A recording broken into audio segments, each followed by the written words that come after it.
সন্তানের 64টা অধিকার। মিম্বরে আমানোর প্রথম খণ্ড এখানে মনে আছে তো, ইজার মধ্যে সন্তানের 64টা অধিকার আছে। নবীর মাথা থেকে পা পর্যন্ত একদম সুন্দর বিস্তারিত বর্ণনা, এটা মা বোনদেরকে দিবেন এবং তারাও যেন অনুযায়ী আমল করে। আর বয়ানগুলো এইভাবে আমি যেমনি বয়ান দিই আপনাদের সামনে, ঠিক লেখাগুলাও ওইভাবে, সংকলন ওইভাবে, যেন আপনারা নিলে ওলামা হযরত যারা আছেন উপকৃত হবেন, খতিব সাহেবরা উপকৃত হবেন। বলার জন্য বলা হয়েছে, বলে দিলাম। আল্লাহ আমাদের সকলকে যে কথাগুলো শুনলাম বললাম আমল করার তৌফিক দান করেন। আমিন ওয়া আখিরু দাওয়ানা আলহামদুলিল্লাহি রাব্বিল আলামিন। সদকা করে দিবেন, সদকা।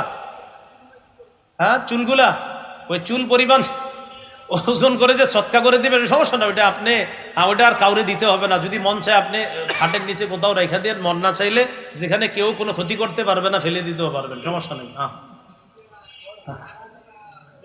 আমি প্রশ্ন উত্তর বাবা দিতে পারে, একদম অযোগ্য মুফতি সাহেব আছে আমাদের বাংলাদেশের শ্রেষ্ঠ মুফতি আপনাদের পাশে।